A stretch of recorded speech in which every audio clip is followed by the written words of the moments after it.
Master साहब स्वर्दही की आई जा।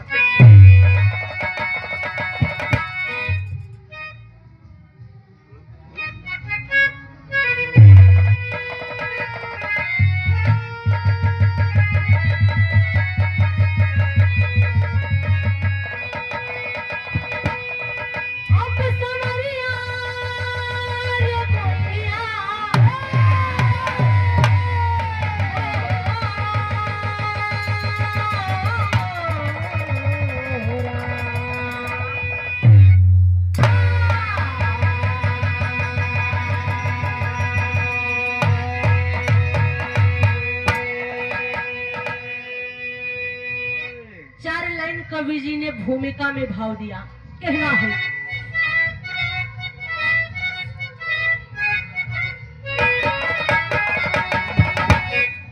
राम बन को चले जब सुनो साजनों, सीता लक्ष्मण दोनों संग जाने लगे। पार गंगा किया है तीनों प्राणी ने, कुटिया पंचवटी में रहने लगे। राम पूजा को जाते सुबह और शाम, देख सीता जी मन में विचरने लगी। और सोचती दिल में रघुवर है जाते कहाँ, एक दिन सीता जी लक्ष्मण से पूछने लगे।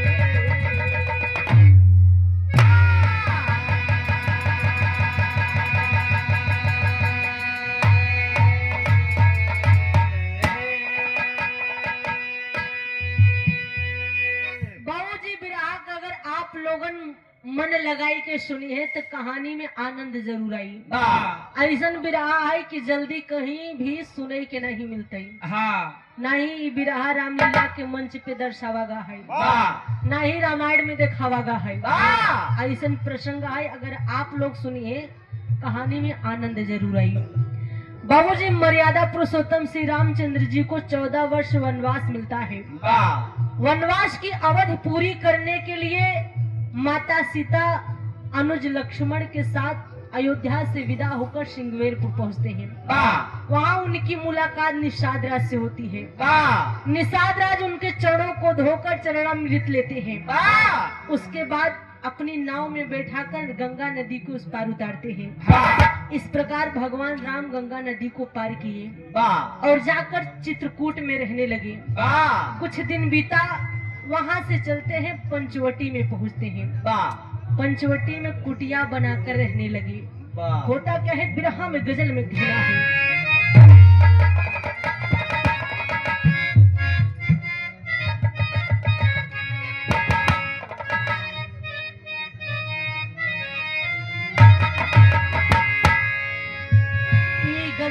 पुरान बा ये दादा हरे काका हरे जमाने का है।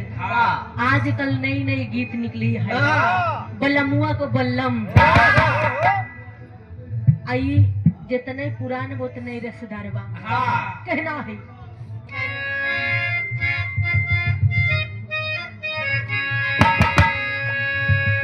पर्वतों के पेड़ों पर, पर्वतों के पेड़ों पर शाम का बसेरा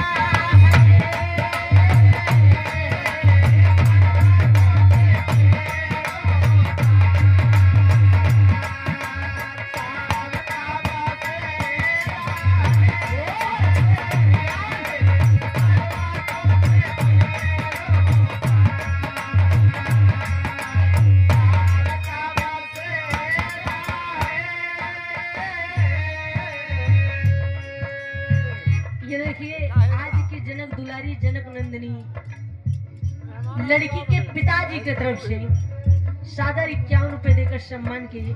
एक बार जोरदार तालियों से स्वागत करेंगे आप लोग। दुल्हा का पिता को पता नहीं बा, लेकिन दुल्हन के पिताजी जरूर आए गए हैं। बाबूजी बेटे भाग्य से होते हैं तो बेटियां सौभाग्य से होती हैं। लोगन सब कुछ दान कर देते हैं, उतना नहीं दिक्कत होत। लेकिन एक पिता अपने बिटिया के जब कन्यादान करते हैं तो समझ कलेजे का टुकड़ा निकाल के देते। ये लड़की के पिताजी की तरफ से बहुत बहुत नमन है, आशीर्वाद की कामना है। कहना है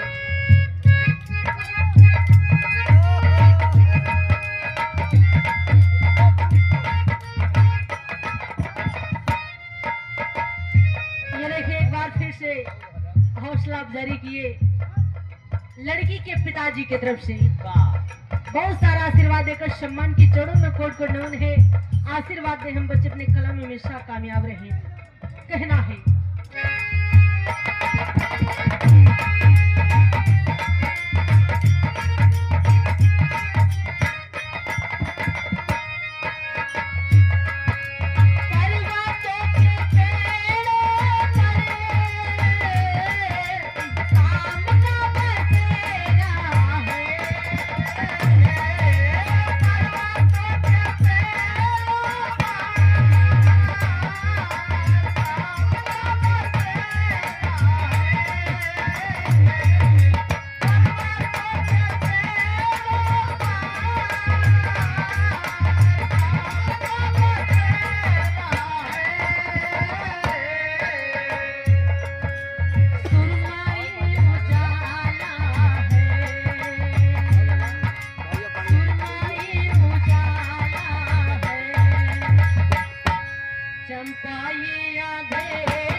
आप लोगन भाव पे गौर करिए। कहना है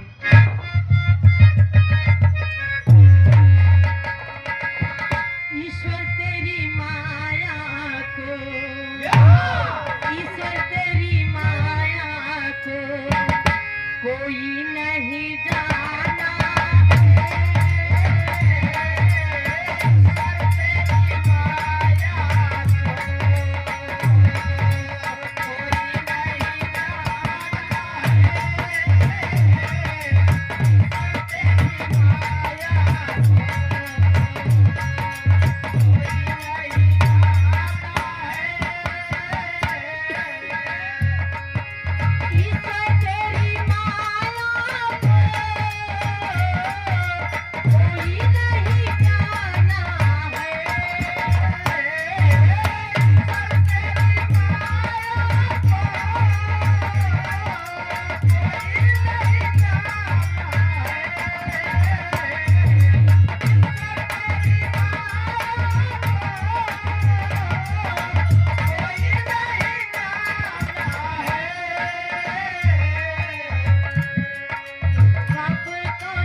पुरुषोत्तम श्री रामचंद्र जी पंचवटी में कुटिया बनाई के रहे लगिन। प्रतिदिन कुटिया से बाहर जाई के नदी में स्नान कई के आवे, कुटिया से बाहर निकले जंगल में जाई के प्रतिदिन पूजा पाठ करे। उनकर नियम रहा दोनों टाइम पूजा करे की। बाबूजी रोज आउब जाउब देख के माता सीता के मन में शंका होगा कि आखिर कुटिया को छोड़ के जंगल में जाई के करत इनका, हम इनकर परीक्षा ले। माता सीता के मन में संदेह होगा माता सीता का नाम इनकर परीक्षा ले बा आखिर जाई के करत इनका हाँ होट का नजम कहना है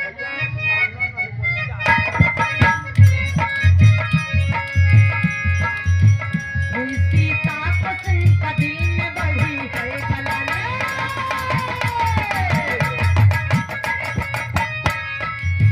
कहाँ जाते हैं राम बोली लखन से बाने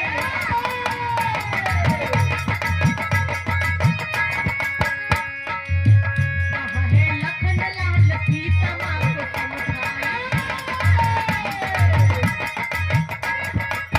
पूजा करने सुबह शाम जाते रघुराए करूंगी परीक्षा मैंने दिल में यही ठाना है अब कौन क्या करेगा कोई ना ठिकाना है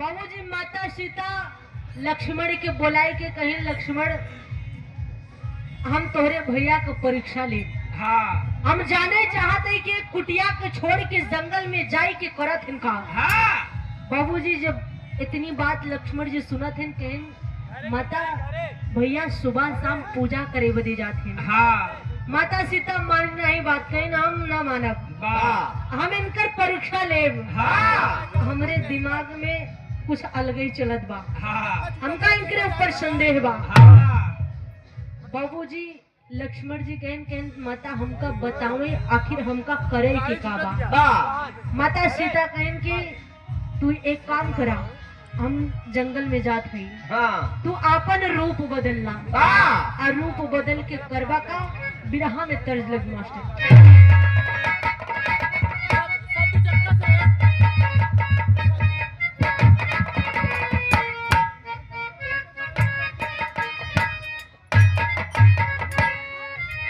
हिंदुस्तान के पारंपरिक गीत है बा जितने लहाई के गावा जाता हाँ उतने बढ़िया लगा था बा कहना है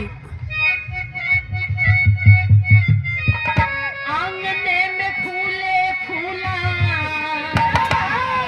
ये नवा ये नदी अरे आंगने में फूले फूला ये नवा ये नदी बाजला बधाई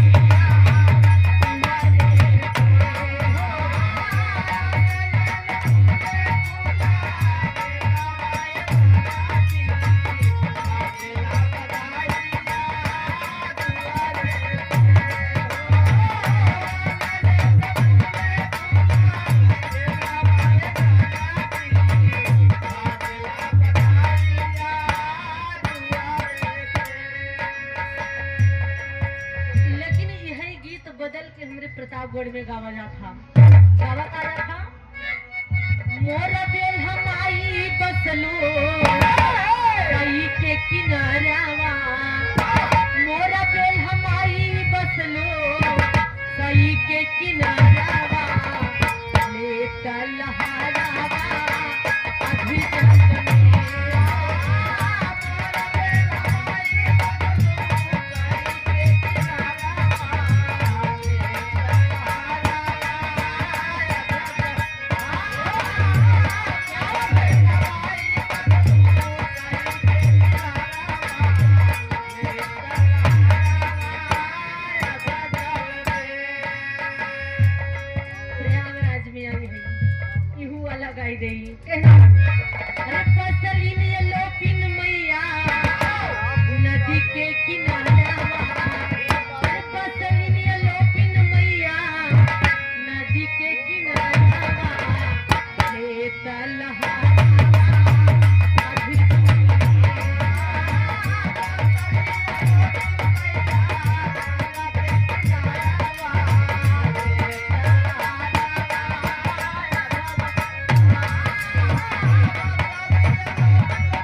जब लक्ष्मण के बताएं लक्ष्मण जी करत इनका कहना है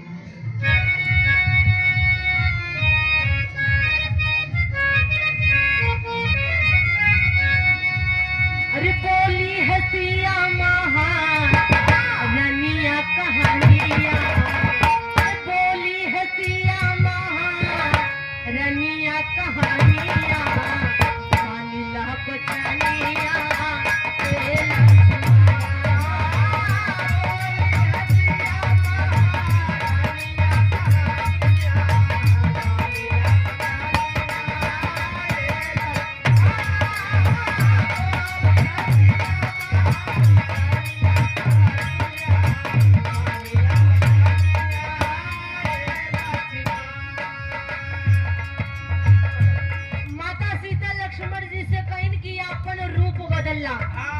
शेष का रूप धारण कैला जब लक्ष्मण जी शेष का रूप धारण कैले थे तो होता अंतर में कहना है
लक्ष्मण जी आदेश का पालन करत हैं शेष के रूप धारण कैलन माता सीता कहन कि अब कुटिया के चारों तरफ से बांधला कुटिया के अंदर क्यों ना आवे न कुटिया के बाहर क्यों जाई यही इतना काम करा बाबूजी लक्ष्मण जी माता सीता के बात मान के करत का कहना है अगले अंतरी में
लक्ष्मण जी कुटिया कर रखवाली करत है इधर माता सीता अपन श्रृंगार करत है कश्मीर के भेष बनावत है ताकि प्रभु श्री रामचंद्र जी पहचान न पावे इधर जब श्रृंगार करत है का हो थका तेरी में कहना है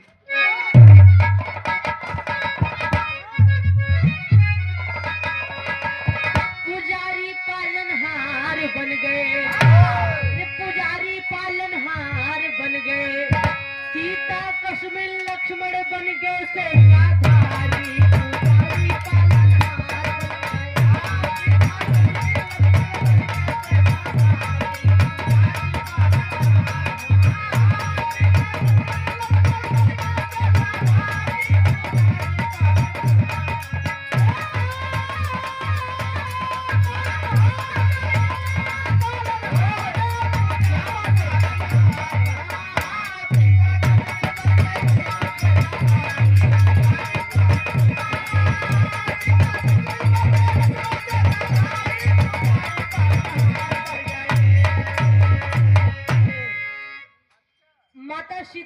श्रृंगार करत हैं कैसे छंद में कहना है।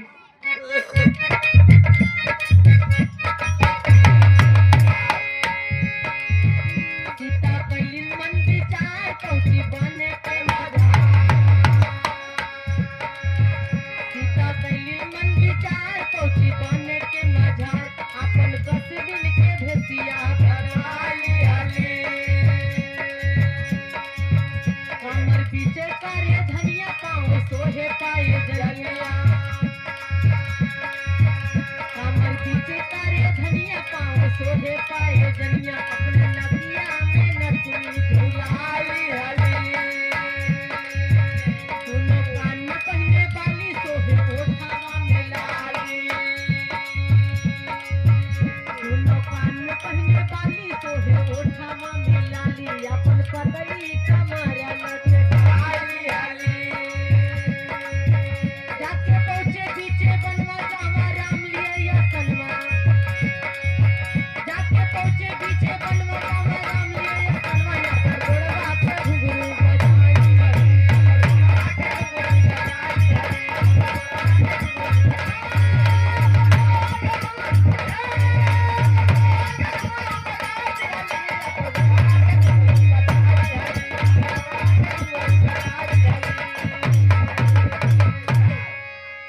बाबूजी माता सीता बढ़िया से पाँव में छागल पहिल है, कमर में करधन, मांग में टीका, बढ़िया से सुलहो श्रृंगार कई के चल देथिन जंगल के तरफ, जहाँ प्रभु श्री रामचंद्र जी तपस्या करत रहथिन, पूजा पाठ करत रहथिन।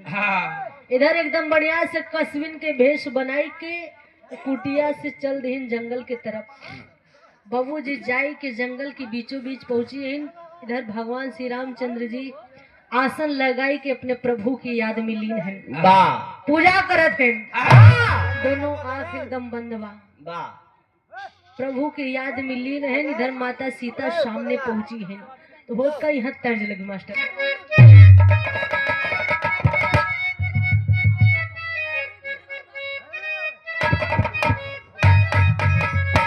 ये देखा जब बरतिया आवत हैं बढ़िया से भोजन करे बैठ जाते, तब माई बहन हरे बढ़िया से गीत गावत हैं, गावत हैं का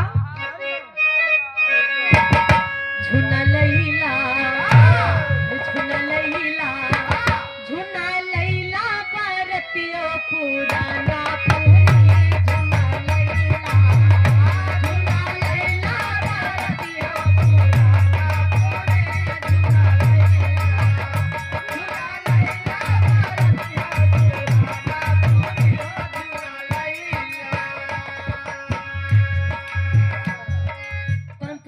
बड़े भैया साधु यादव जी ये बढ़िया से कैमरा लेके चला आई है। ये चैनल का नाम भी साधु यादव है। ये चैनल का आप लोगों सब्सक्राइब करिए, जेकरे लगे मोबाइल होई। आज जोन गाना यहाँ चलता है, अगर अपन तस्वीर देखे कोई तो कैमरा में आप लोगन रखिए। बहुत सारा आशीर्वाद देकर सम्मान के बदल नवन है, आशीर्वाद की कामना है। लेकिन ये थोड़ा आगे जाइए, जोधपुर में गावा जाता चला देखी आई, चला देखी आई, चला देखी आई जोधपुर के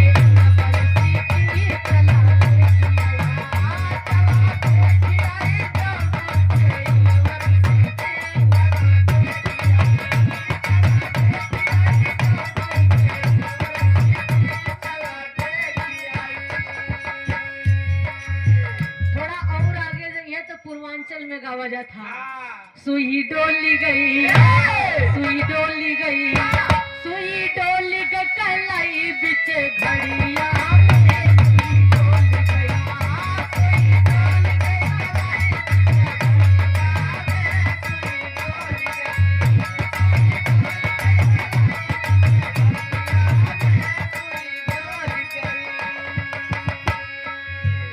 लेकिन इधर माता सीता प्रभु श्री रामचंद्र जी के सामने बढ़िया से नाचे लगी। कहीं ने नेत्र खोलत नहीं है।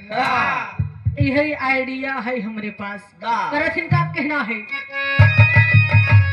रस लैला, रस लैला, रस लैला हो राजा हमारी गली।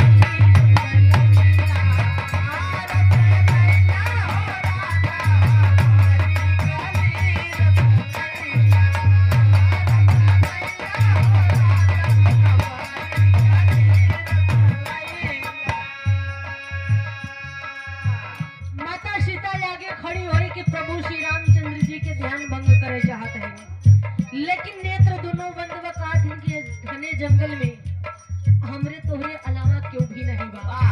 अपन नेत्र खोला लेकिन प्रभु श्री रामचंद्र जी के ऊपर तनिको असर ना पहुंचत। उनकी रे बाती की कहा तुमका तोरी तोरी फूल बन के सजिया लगाए, तोरी तोरी फूल बन के सजिया लगाए,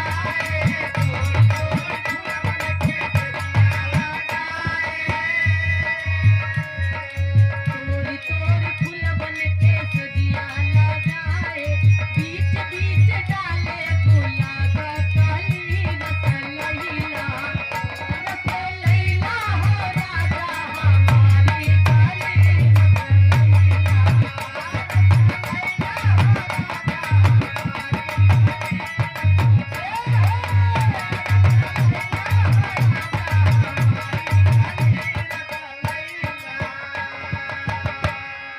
हम तो का बढ़िया से फूल तोड़ के लेके आई है, सेज लगाई है, आपन नेत्र खुला, हमरे तोरे अलावा केहू भी नहीं बा। लेकिन जब होत नहीं कुछ तो और आगे कहा थे का तोरा खातिर कली हम सरहो सिंगरवा, तोरा खातिर कली हम सरहो सिंगरवा,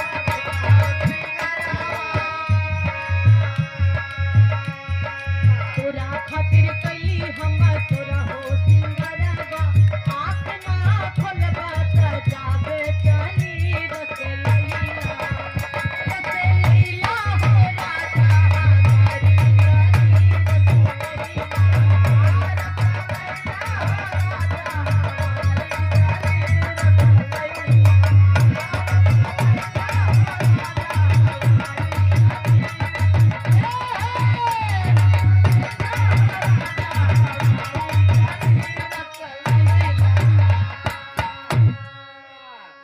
माता सीता लाख प्रयास करत थी लेकिन प्रभु श्री रामचंद्र जी नेत्र नहीं खोलत थी।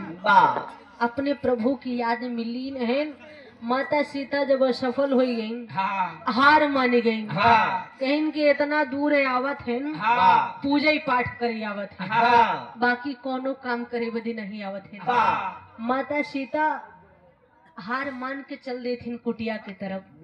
इधर प्रभु श्री रामचंद्र जी कुछ देरी के बाद बढ़िया से पूजा संपन्न कई के उन्हों कुटिया की तरफ चल दे थे।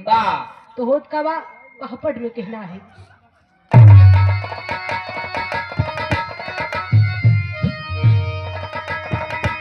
सुन के बचन तब सोच रहे रघुराई बीच बनवा में, सुन के बचन तब सोच रहे रघुराई बीच बनवा में, आसन छोड़ के तुरंत चले रघुराई बीच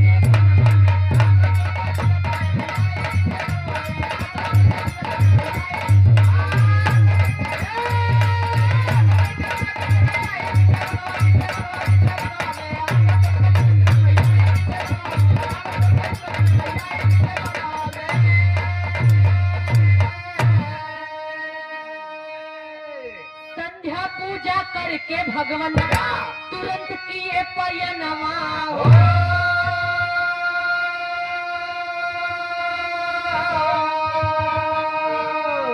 धर्म डिगा ना पाई सीता मन में करे गुण गनवा हो।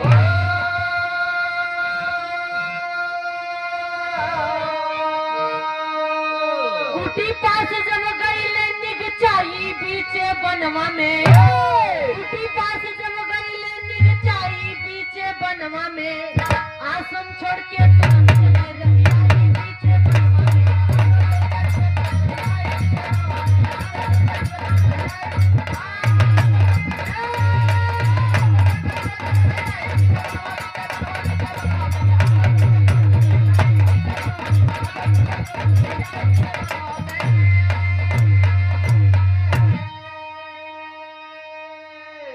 बाबूजी प्रभु श्री रामचंद्र जी पूजा संपन्न कई के कुटिया में पहुंच जाते हैं। माता सीता से पहले जब कुटिया में पहुंचत हैं तो लक्ष्मण सीता के नहीं पहुंचे। चारों तरफ निगाह फेरत हैं, सीता लक्ष्मण कहीं भी दिखाई नहीं देते हैं। आवाज लगावत हैं सीता सीता लक्ष्मण। बाबूजी जब चारों तरफ देखा थे सीता लक्ष्मण नहीं मिलते, हाँ कुटिया पे निगाह फेरे थे तो शेषनाग चारों तरफ से कुटिया के बांध के बैठा है। वाह प्रभु श्री रामचंद्र जी सोच गए कि ए नहीं हमरे लक्ष्मण के सीता के निगल रहे हैं, वाह ए नहीं खाए हैं। प्रभु श्री रामचंद्र जी करत इनका आल्हा में कहना है।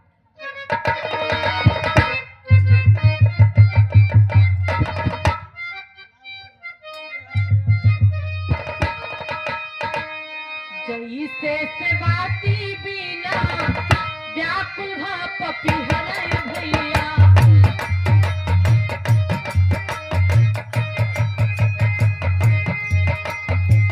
मोर व्याकुल भइले बिना झील झनका।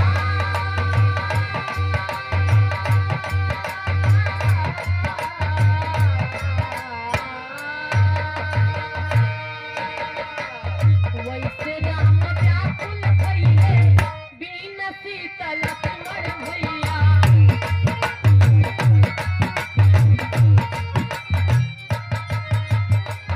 मानवा में रघुबर तावा करला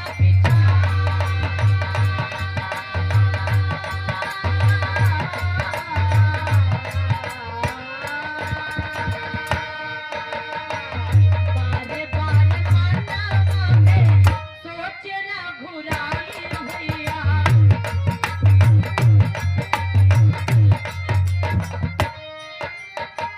दोनों जन के पापी गए जाय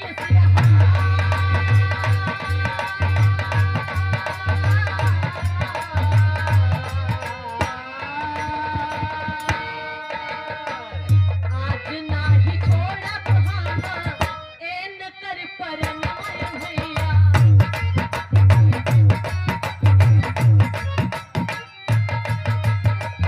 भानु पार मानवा चढ़ाए करता।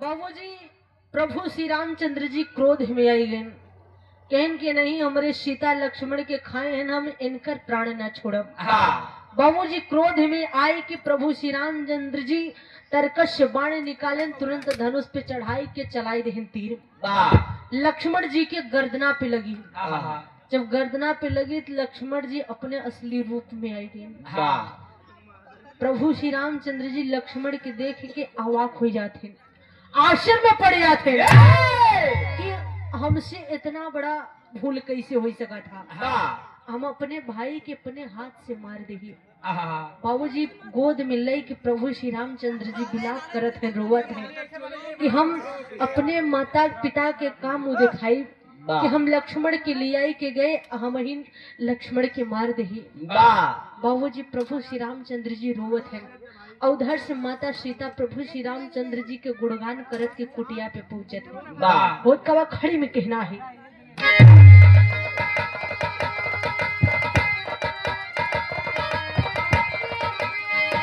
देख के सूरतिया करे रुदनवा ये हरि, देख के सूरतिया करे रुदनवा ये हरि। कट गए लक्ष्मण के गर्दनवा जंगल के भीतरी।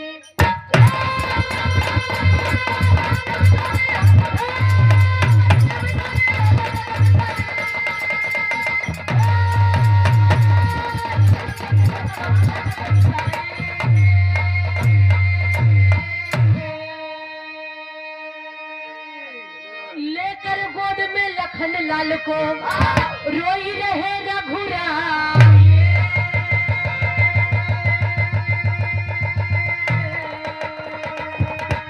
थोड़ी देर में सीता मैया कुटी पास में आई।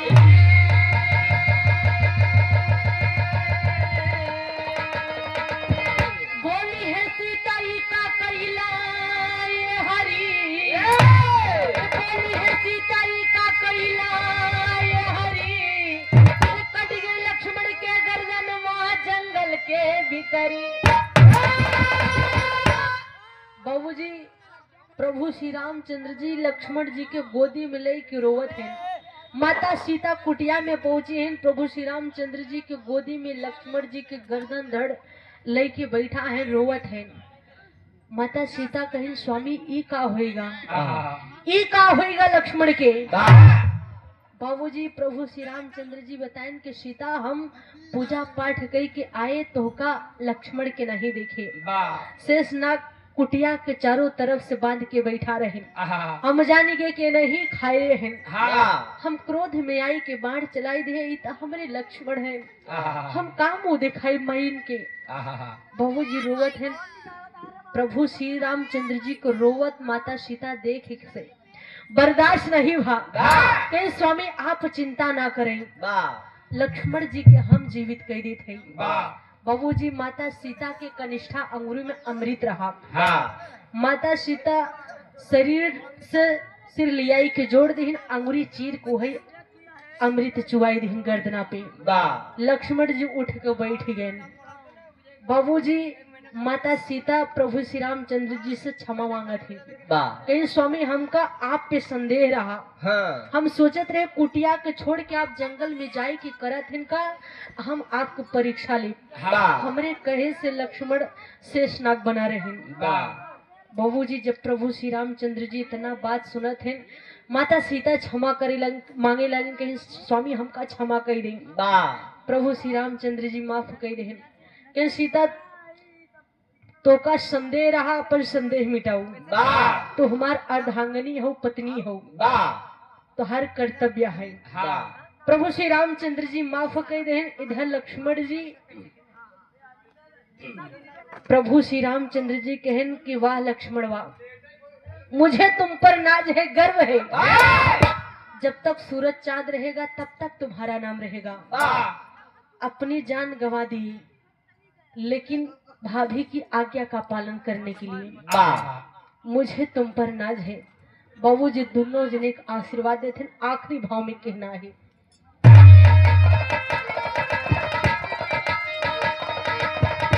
गुरु रामधार गुरु हैदर अली की लाली,